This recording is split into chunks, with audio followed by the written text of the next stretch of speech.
Oke, halo guys, jumpa lagi bersama saya Rio. Kali ini kita akan ngebahas mesin cuci, terutama yang tipenya adalah front loading, kayak di depan saya ini. Ini ada dari brand Electrolux. Seperti apa detailnya? Check it out.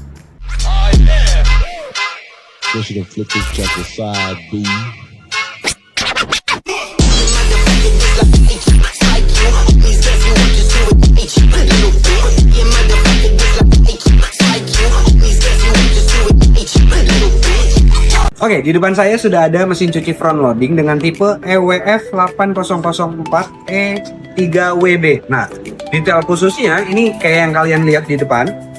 Jadi dia itu penuh dengan warna motifnya Electrolux banget. Jadi putih polos. Lalu arsilan hitamnya itu cuma ada di bagian panelnya aja. Lalu untuk di bagian kacanya juga dia sudah menggunakan tempered glass. Jadi dilapisi tempered glass di bagian depannya. Nah, lalu sisi-sisinya ini seperti dikasih guratan tekstur gelombang-gelombang. Ini juga menyebabkan pertama suaranya itu hambatan suaranya jadi lebih sedikit, noise-nya juga jadi lebih sedikit dibanding dengan yang datar. Memang dia mengurangi dari estetikanya, tapi kan sisi samping kalau biasanya mesin cuci juga nggak kelihatan lah ya. Nah, di kanannya juga sama. Di bagian belakang di sini dikasih rongga untuk supaya meskipun ditaruhnya mentok, tapi tetap ada sirkulasi udaranya. Tapi untuk tim-tim Era Blue, tolong pastiin meskipun ini udah didesain untuk tidak terlalu rapat bagian belakangnya, tetap pastiin ada jarak untuk rongga belakangnya. Kenapa? Karena ini ada unit pemanasnya. Jadi saat mencuci dia juga ada fitur untuk menghangatkan airnya sehingga serat-serat pakaiannya jadi lebih bersih lagi. Nah, detailnya nanti dulu kita bahas untuk tampilannya dulu. Nah, untuk pegangannya sendiri dia sengaja dikasih guratan supaya nantinya kan biasanya kalau mesin cuci kita juga megang sabunnya tuh agak licin. Nah, di sini dikasih kayak gerigi-gerigi supaya nanti nggak meleset saat pemegangannya. Untuk cara bukanya, pegang aja bagian atasnya sini lalu buka gitu. Nah, yang menonjol ini adalah bagian tempered glass kacanya. Ini tebal sekali. Kenapa? Karena untuk mengurangi daya kalor rambatannya. Karena nanti kan mesin cuci ini bekerja juga dalam mode panas. Jadi airnya udah pasti panas nih. Supaya misalkan nanti ada anak kecil megang-megang, nah panasnya itu nggak terlalu kena ke tangannya gitu. Makanya dibuat lebih tebal. Nah, juga di bagian karetnya ini dia sudah ada lapisannya. Jadi ditekuk.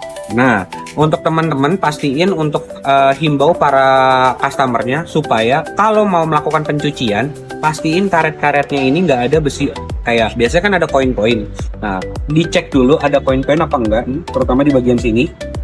Kenapa? Karena kalau misalkan ini ada koin lalu kita tutup, itu biasanya ada bunyi-bunyi kayak glek. Nah, itu lama-lama karetnya akan robek meskipun ini karetnya udah tebal. Kita lanjut ke fitur yang keduanya. Tadi saya sempat udah singgung kalau dia itu pakai mesin pemanas. Jadinya hawa panasnya itu akan keluar dari rongga-rongga yang ada di pori-pori drumnya ini.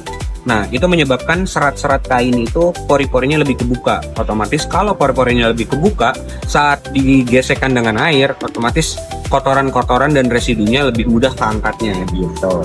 Oke, kita lanjut. Drum sudah, karet sudah, kaca sudah. Kita lanjut ke bagian multimedianya yang untuk controllingnya.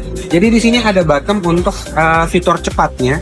Jadi kayak full wash 60 nih artinya melakukan pencucian selama 60 menit dia sudah semuanya, jadi terima beres. Lalu ada daily 39. Ini juga sama, bedanya dia lebih cepat aja dan pemanasnya nggak dipakein full tenaganya. Kalau yang atas itu temperaturnya bisa sampai 80, yang di bagian bawah ini cuma 60. Lalu masih ada fitur-fitur lainnya kayak quick 15, melakukan pencucian selama 15 menit aja. Nah, yang paling pentingnya paling ada di panel sebelah kanannya nih gitu. Lalu ada yang di favorit. Jadi di favorit ini ada hubungannya dengan yang manual. Jadi kita atur settingannya nih awalnya itu saat di bagian manual kita pilih aja nih. Kalau contohnya misalkan mau melakukan pencucian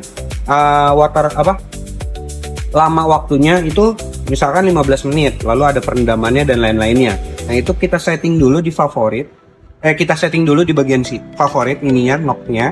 Lalu kita atur yang kayak tadi saya bilang pencuciannya 15 menit dan lain-lainnya. Nah, untuk di bagian manualnya sendiri, wash itu untuk melakukan pencucian. Lalu ada ini dia untuk kapasitasnya 100 sampai 40 dan lain-lainnya.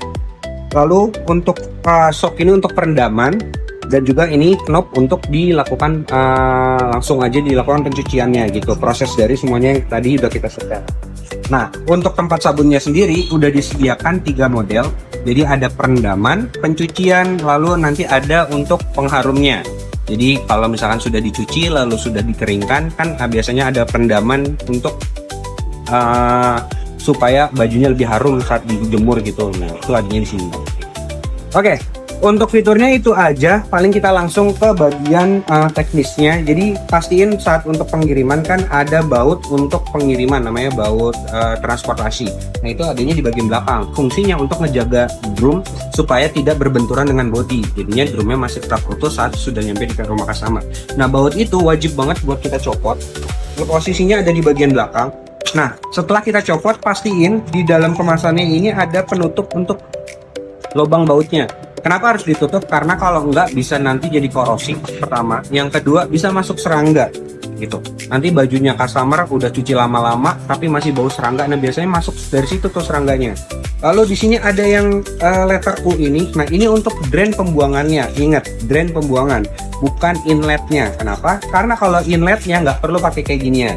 Yang perlu pakai ginian itu saluran pembuangannya. Jadi, contoh misalkan unitnya ada di dekat wastafel. Nah, daripada buangnya bubuk-bubuk tembok, cantolin aja ini saluran pembuangannya ke wastafel. Jadi tinggal dimasukin drain pembuangannya, lalu dicantolin ke wastafel. Oh iya, selain itu tadi sempat kelewat. Jadi unit ini itu disediakan fitur tambahan yaitu Ultra Eco. Jadi unit ini bekerja saat motornya itu kan biasanya kalau mesin cuci bekerjanya kelistrikannya adalah AC. Nah, kalau yang ini DC, karena itu dia variabel speednya jauh lebih banyak. Kalau misalkan AC kayak motor-motor yang konvensional, dia bekerjanya kan 100% saat dibutuhin kayak nyala ya udah nyala gitu, bekerjanya 100%. Kalau ini enggak, dia itu bekerjanya berdasarkan variabel dari kebutuhan itu sendiri.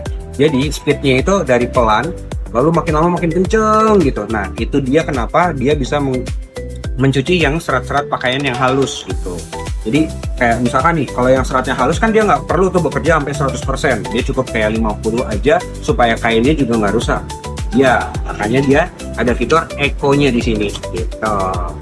Oke, paling itu aja. Oh ya, tambahan untuk para teknisi, kasih jarak untuk bagian belakangnya itu minimal 20 cm. Kenapa? Karena dia ada heaternya, jadi pasti akan mengeluarkan hawa panas. Supaya hawa panasnya tidak terkurung ke dalam dan merusak motornya, kasih jarak. Lalu kaki-kakinya juga pastiin untuk selalu diperiksa kesejajarannya. Karena kalau enggak, saat dia beroperasi dia akan jalan nih mesin cucinya.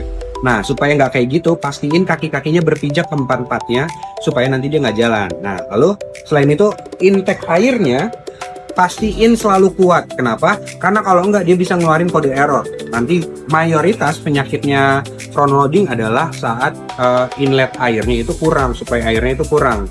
Dari mulai airnya mampet, lalu di bagian belakang sini juga ada filter. Nah, itu filternya diperiksa dulu dan pastiin himbau ke customernya, Bu, kalau misalkan ini rutin ya Bu, seminggu sekali diperiksa. Misalkan kalau kotor cuci aja, semprot pakai air supaya nanti mesin cucinya nggak nimbul error gitu. Sebenarnya nggak rusak, dia cuma ngasih tahu kalau input airnya itu kurang. Oke, gitu aja pesan-pesan dari saya and bye bye.